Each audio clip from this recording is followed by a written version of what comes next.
Hello and welcome to Cooking the Books with Heather. Today we're going to be making smoked chicken from Rodney Scott's World of Barbecue. So there's this recipe, which is pretty simple, but it does involve two recipes that we've already made from this book, so I'll link those as we discuss them. But he says to use his grilling technique. We're just going to use our smoker because this is a low smoke at like 225 to 250, so it's going to be going for a while, and that's just sort of easy mode. So we have a pellet smoker. Love it. Really easy to use, but you can do this on a grill, but you have to be much more careful about temperature management, and it's a little bit more difficult. So we're going to use our smoker, but I need to prepare the chickens because he's not going to just smoke them whole. So I'm prepared here. I have some scissors, a knife, a place to put my chickens when I'm done, and a bowl that I'm going to use to put all of the bits that we're not going to use for this recipe that I'm going to save for some chicken stock later. I've got I've got a bag in the freezer that I just throw all the backbones and wing tips and anything that I cut off goes in there, so I can use that to make stock later. So that's what's going to go in here. But let me get my chickens. We've got 2 whole chickens, which is what this recipe is for. You can easily half this if you don't need 2 whole chickens, which this will be way more than my family needs, but we're going to use some of the extra for another recipe. I'm going to cut off sort of any little extra bits that are hanging on. And we are first going to cut off the backbone, which is, spatchcocking the chicken, which we have done before. So I'm just going to use my scissors to cut on either side of the backbone. Ugh. There's always one bone that's a little more difficult. I've got some other shears to use, but we'll do our best with these before we go to that, because they're a little bit more difficult to use.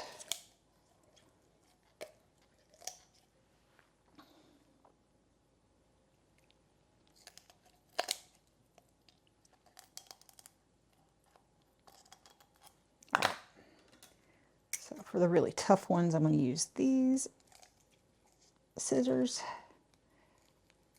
There we go.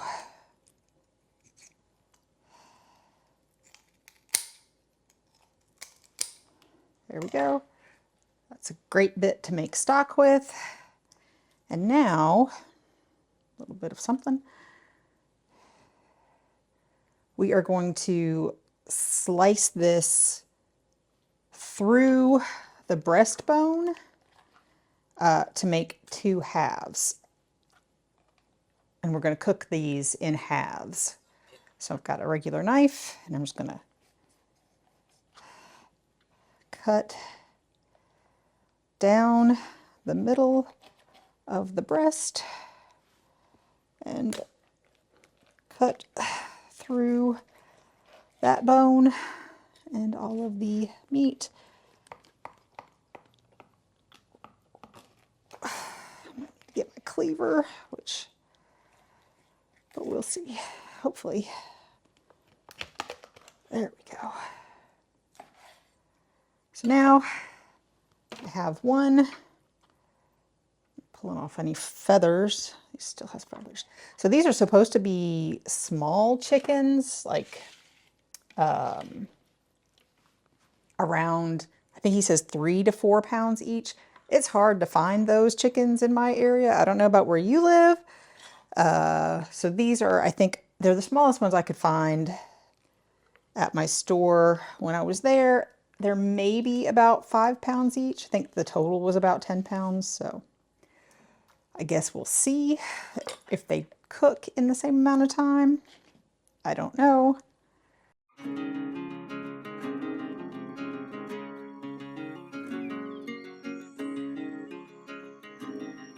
Now I'm gonna just pull out the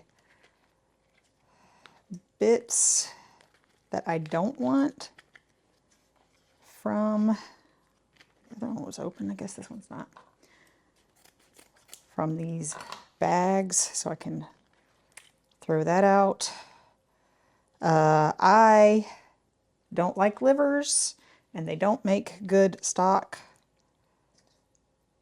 So I'm going to pull out all of the livery bits and just throw those away. But all of the other bits, the gizzards and the heart and the backbone, are perfectly good for stock. So I'm going to go clean up a little bit because, you know, we're all chickeny. So wash your hands, wash everything. But I'm not quite done dealing with raw chicken. So I'm probably not washing everything, but I will be washing my hands and getting rid of this board because we're done with the cutting board. So we've done a quick cleanup, and all I'm going to do right now is kind of pat these dry with paper towels just so I don't have a ton of liquid.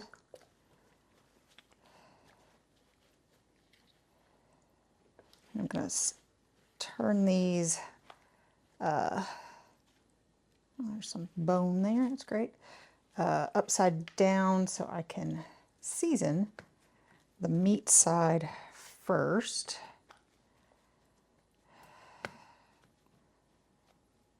Good enough. Now, we're going to season these with the rib rub that we have made previously on the channel. I'll link that up here. I've already measured out the amount that he says to use for 2 chickens, so I am just going to get about half of it on this side.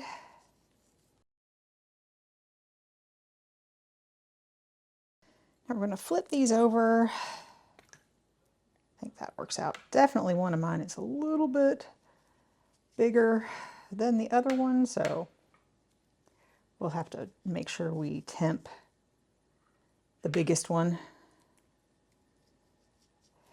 Probably check them all before we pull them, but that is what you need to do anyway.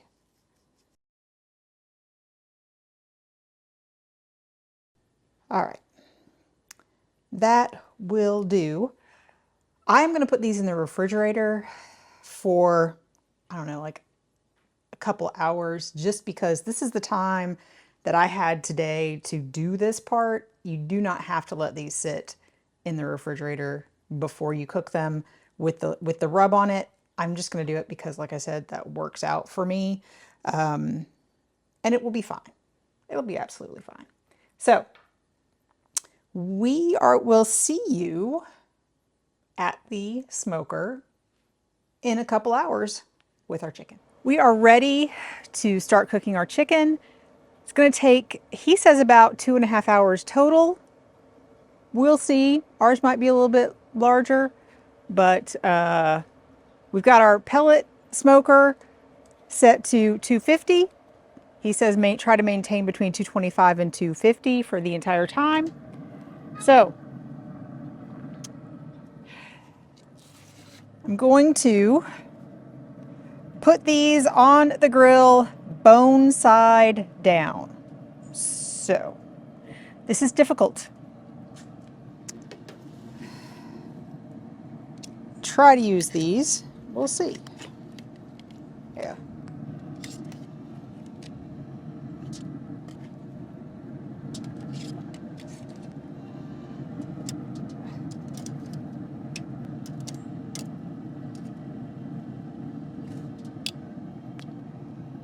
Okay. I tried to give them sort of as much room between them as I could and keep them all on the grill. But we're gonna let these go for about 1.5 hours, and we don't even have to check them. This is a very low cooking temperature, so they will not be done at 1.5 hours. But at that point, we have a little more work to do. See you then. It's been about 1.5 hours, and it's time to turn our chicken over. But first, we're going to baste it with this Rodney's sauce. We've made that before. I'll link it up there.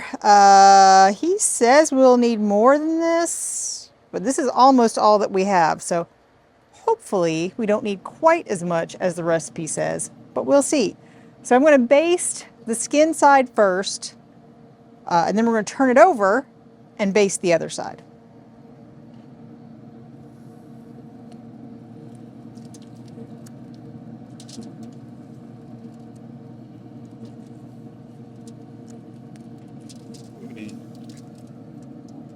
This is a very thin sauce, so a lot of it's running off, but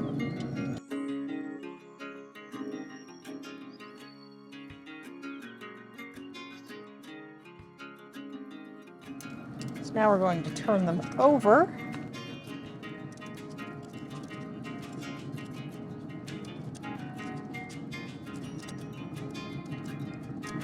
It's definitely not done, but we're not done cooking, so. And now we baste this side. He did say that the goal here was for the undersides to get kind of brown, and so I think we've achieved that, at least in most cases. But now we're going to hopefully crisp up the skin a little bit and get the other side cooked better.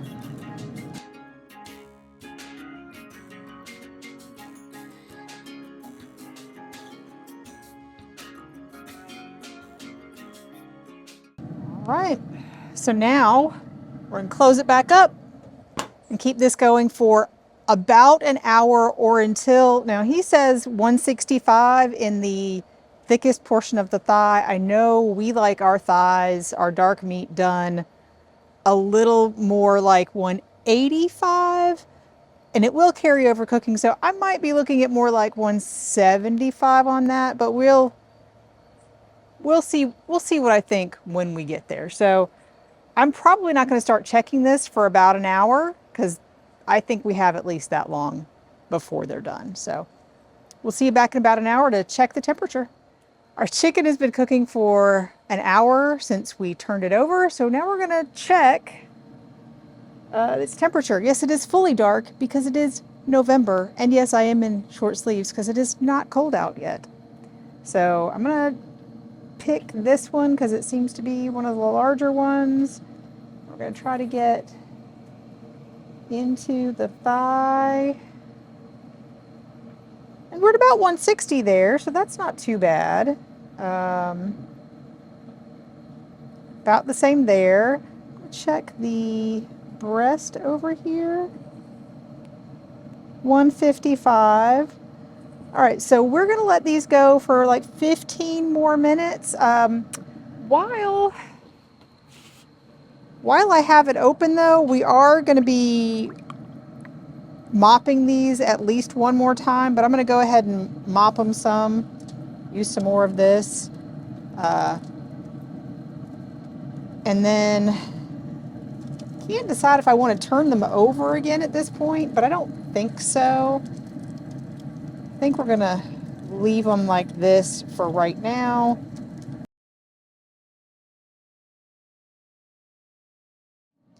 Now we're just waiting for it to come up to temperature. So we'll give it at least another 15 minutes and check then. It's about an hour and a half past when we last spoke, and I've checked it a couple times, turned the heat up a little bit because I feel like we hit a stall, which doesn't usually happen with chicken in my experience, but that's okay. Did turn it back over and give it another sauce on this side, and we're going to check it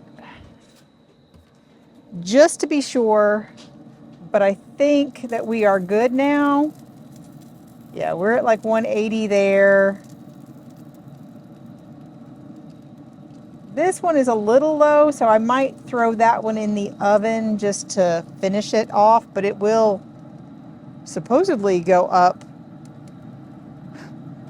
a little more with carryover cooking, but we'll just make sure that is safe before we eat it.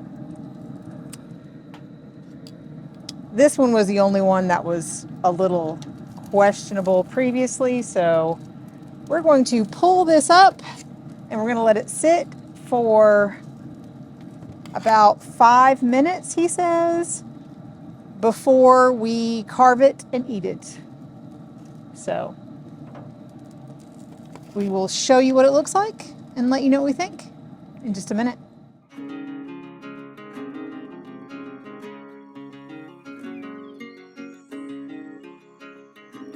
On this episode of Cooking the Books with Heather, you watched me make smoked chicken from Rodney Scott's World Barbecue. And I had a really good feeling about this when we first checked it at the end, that it was really close to done and it was going to be done on time.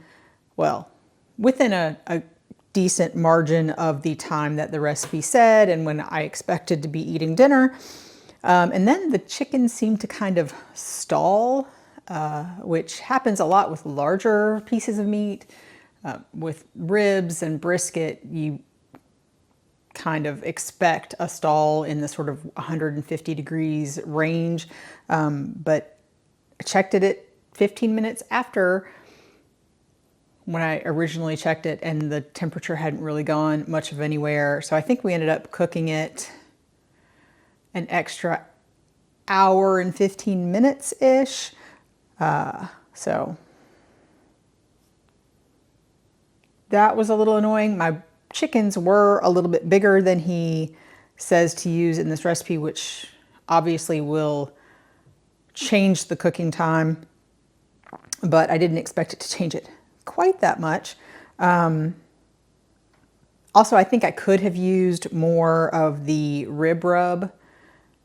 All in all, it tasted fine. It didn't really need more salt or anything. But I did not need for the whole amount of sauce that he calls for, the Rodney sauce, which we have made previously. I used probably a quarter of it, but the recipe only calls for basting it on both sides twice, which is what I did. But I don't have a good mop. I'm just using a silicone pastry brush, and I think that a mop might absorb more and maybe even put more on the skin, but it's a very, very thin sauce, so I don't know how it could have absorbed more, but we did use some extra sauce on the meat, at serving time. So I did go ahead and boil the bit that I had taken out of the jar, just in case it was contaminated with some of the chicken juices from dipping the brush in it. Out of an abundance of caution, that's a good idea. Just gave it a boil, and then we used that for sort of dipping. That is a very spicy sauce, especially ours has been in the refrigerator for a while, so it's been sort of absorbing all the spice and from the red pepper that's in it. Yeah, there's black pepper, red pepper flakes, and cayenne pepper. So it's a pretty spicy sauce. But I think it was tasty. I think it worked out well. Without extra sauce, it was not too spicy, but it did have a little hint of spice from both the rib rub and the sauce. But I think I will definitely be cooking chicken similar to this again. I will probably not half it. I would probably just spatchcock it. And I will probably not cook 2 whole chickens, especially if it's just for my own family, because we don't need that. But we are going to use the leftovers for another recipe in this book a little bit later this week. So, and I do think, for me, I prefer the smoked chicken. I think it was smoked, but with sauce from the Sam Jones book. So I will link that up there if you prefer a sweeter, less spicy, a little bit more traditional barbecue sauce type of sauce. I will link that up there. That is my preference for a barbecued smoked chicken. But just depends on what you prefer. Anyway, if you've enjoyed watching me make this, please give me a thumbs up, hit the subscribe button, and come back and watch me make something else next week. Maybe with the leftover chicken.